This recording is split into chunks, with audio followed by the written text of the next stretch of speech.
নমস্কাৰ লব শ্ৰদ্ধাৰ দৰ্শক তথা ছাৰ বাইদেউসকল এই ভিডিঅ'টোত আপোনালোকক দেখুৱাব বিচাৰিছো বঞ্চিত শিক্ষক শিক্ষয়িত্ৰীসকলৰ এটি বিশেষ সংবাদমেল আসলতে 2013 আৰু 2021 চনত প্ৰাদেশিকৃত বিদ্যালয়ৰ পদ প্ৰাদেশিকৰণৰ পৰা বাদ পৰা প্ৰায় 5000 বঞ্চিত শিক্ষক শিক্ষয়িত্ৰী এতিয়াও আছে অসম চৰকাৰৰ শিক্ষা বিভাগে আৰোপ কৰা বিভিন্ন শৰ্ত পূৰণ কৰিব নোৱাৰাৰ ফলত এই শিক্ষক কৰ্মচাৰীসকল ড্ৰপ আউট হৈ আছে বিশেষকৈ এনৰোলমেন্টৰ বাবে শিক্ষক সকল বঞ্চিত হ'ব লগা হয় দীৰ্ঘদিন ভেঞ্চাৰ শিক্ষানুষ্ঠানত কৰ্মৰত হৈ থকাৰ পাছত নতুন এক শৰ্ত আৰোপ কৰি এই শিক্ষাগুৰুসকলৰ মূৰত টাঙন মাৰি বহাই থৈ দিলে অসম চৰকাৰে এই বঞ্চিত শিক্ষক কৰ্মচাৰীসকলে বহু আন্দোলন প্ৰতিবাদ কৰাৰ পিছতো চৰকাৰখনে কোনো সমাধান সূত্ৰ দিয়া নাই এই শিক্ষকসকলক জীৱনৰ অধিকাংশ সময় মানৱ সম্পদ গঢ়াৰ কামত ব্যস্ত থাকি পাৰ কৰিলে শিক্ষকসকল এতিয়া চৰকাৰী ন্যায় আৰু আৰ্থিক সমৰ্থন অতিকৈ প্ৰয়োজন এই সকল শিক্ষকৰ বাবে আহকচোন চাই লওঁ এই সংবাদমেলটো যদি আপুনি চেনেলটোত প্ৰথম হৈ আছে তেন্তে সাবস্ক্ৰাইব এটা কৰি দিবলৈ পাহৰি নাযাব মাননীয় মুখ্যমন্ত্ৰী মহোদয় আমি ভিতৰুৱাকে গম পাইছো আপুনি প্ৰাদেশিকৃত শিক্ষানুষ্ঠানৰ শিক্ষকসকলৰ অপ্ৰাদেশিকৃত শিক্ষানুষ্ঠানৰ শিক্ষকসকলৰ পদসমূহ প্ৰাদেশিকৰণ কৰিবলৈ আপুনি যোজা কৰিছে কিন্তু 2013 আৰু 2021 চনত যি প্ৰাদেশিকৰণৰ পৰা বঞ্চিত হ'ল সেই বঞ্চিত হোৱা শিক্ষকসকলৰ পদ আপুনি প্ৰাদেশিকৰণ কৰিব লাগিবই এয়া আমাৰ মূল দাবী আৰু 2016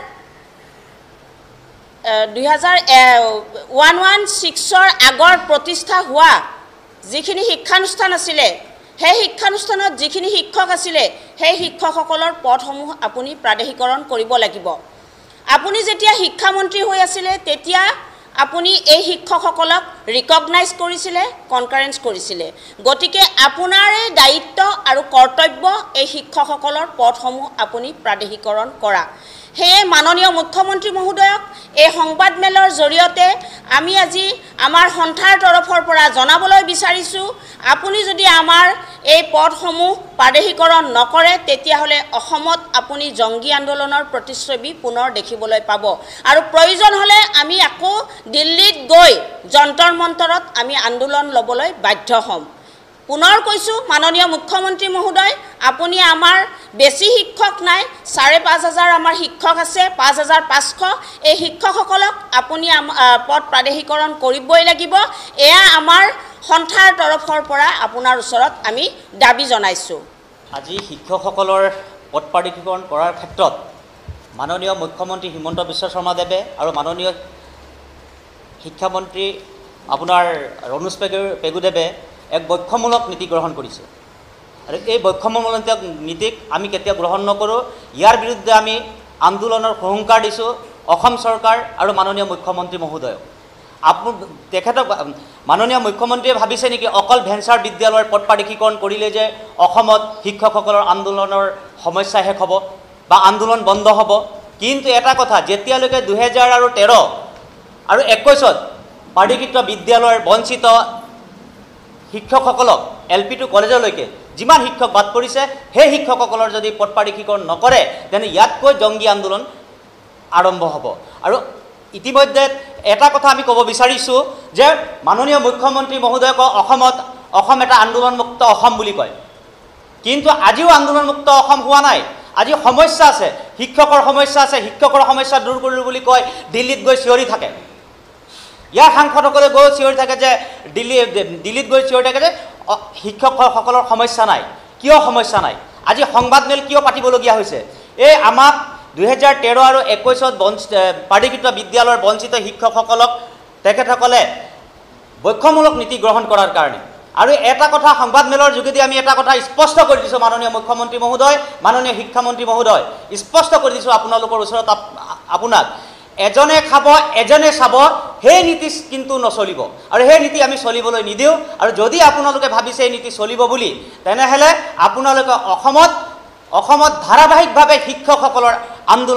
আন্দোলনৰ কাৰ্যসূচী দেখি পাব গতিকে যদি আন্দোলনৰ কাৰ্যসূচী কৰিব নালাগে বা আন্দোলন কৰিব নালাগে অসমত আমি তেনেহ'লে পোনপ্ৰথমে আপোনালোকক আমি এই সংবাদমেলৰ যদি আহ্বান জনাইছোঁ অতি সোনকালে 2013 আৰু 21 প্ৰাধিকৃত বিদ্যালয় নিম্ন প্ৰাথমিকৰ পৰা কলেজ পৰ্যায়লৈকে সকলো শিক্ষকসকলে বিনা চৰ্তে পদ প্ৰাধিকৰণ কৰিব লাগিব। আৰু 9 তাৰিখৰ দিনাখন শুনিছোঁ তেখেতসকলে এখন এদিনীয়া অধিৱেশন পাতি ভেঞ্চাৰ বিদ্যালয়সকলৰ আইনখন পাছ কৰিব বুলি কোৱা শুনিছোঁ। কিন্তু ভেঞ্চাৰ বিদ্যালয়সকলৰ আইন পাছ কৰিলে নহ'ব, আমাৰো পাছ কৰিব লাগিব। আজি তেখেতসকলে এদিনীয়া অধিৱেশন কাৰ্যসূচীত হৈ যি ভেঞ্চাৰ বিদ্যালয়সকলৰ পদ প্ৰাধিকৰণ কৰি লৈছে, কিন্তু আমি সন্থাই কেতিয়াও মানি নলওঁ। সিদিনা তেখেতে ধৰক আপোনাৰ আজি 2 মাহৰ আগত তেখেতে সেই আপোনাৰ তেজপুৰ নহয়, হেৰি কি আছিলে পাহৰি গ'লোঁ, হেৰি আপোনাৰ তেজপুৰতে গৈ তেখেতে কৈছিলে কথাষাৰটো যে ড্ৰপ শিক্ষকসকলৰ পদ প্ৰাধিকৰণ কৰা হ'ব বুলি, কিন্তু চবকে পদ প্ৰাধিকৰণ কৰা নহ'ব,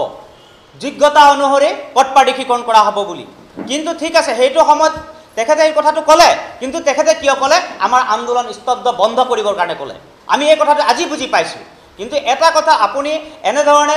আমাক মিছা প্ৰতিশ্ৰুতি দি মিছা কথা কৈ আমাৰ আন্দোলন কেতিয়াও বন্ধ কৰিব নোৱাৰে, আমাৰ বাক স্বাধীনতা কেতিয়াও ৰুদ্ধ কৰিব নোৱাৰে, আমাৰ প্ৰতিবাদী কণ্ঠ কেতিয়াও ৰুদ্ধ কৰিব নোৱাৰে। কিন্তু আমাৰ শিক্ষকসকলৰ স্বাভিমানক আপোনাক নষ্ট কৰিবলৈ আমি নিদিওঁ। আমাৰ স্বাভিমানক আমি ৰক্ষা কৰাৰ ক্ষেত্ৰত আমি যিকোনো উপায় আমি অৱলম্বন কৰিব পাৰোঁ। আৰু শেষ মুঠত এটা কথা কৈ দিছোঁ, মাননীয় মুখ্যমন্ত্ৰী আৰু শিক্ষামন্ত্ৰী মহোদয়, আমাৰ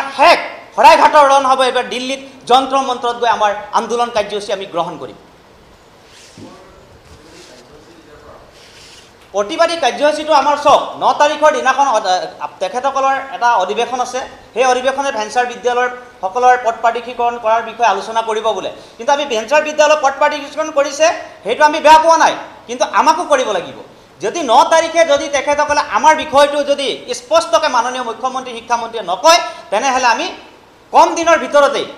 আমি আলোচনাৰ চক্ৰ বহাই কম দিনৰ ভিতৰতে আমি দিল্লীত যন্ত্ৰ মন্ত্ৰত গৈ আমি আন্দোলন কাৰ্যসূচী গ্ৰহণ কৰিম।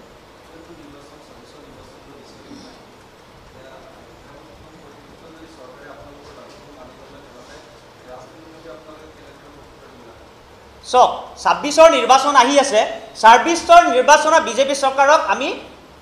আমি যিমান শিক্ষক সংগঠন আছোঁ, প্ৰত্যেক শিক্ষকসকলে আমি তেখেতক প্ৰত্যুত্তৰ দিবলৈ আমি সাজু আছোঁ। যিকোনো মুহূৰ্তত তেখেতক আমি পৰাজয় কৰিবৰ কাৰণে বিজেপি চৰকাৰক আমি কিন্তু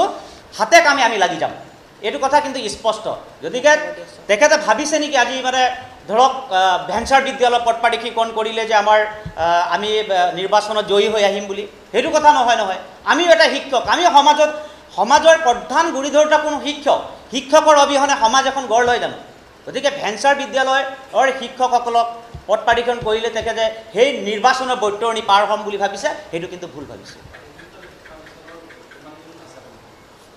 আমাৰ 2013 আৰু 21 যিমান বিদ্যালয়বোৰ প্ৰাধিকৰণ হ'ল, তাত কমে আমাৰ 5,500 শিক্ষক আছে। আমাৰ বেছি শিক্ষক নাই। এই 5,500 শিক্ষকসকলক যদি পদ প্ৰাধিকৰণ কৰে, অসমত শিক্ষকৰ সমস্যা নাইকিয়া।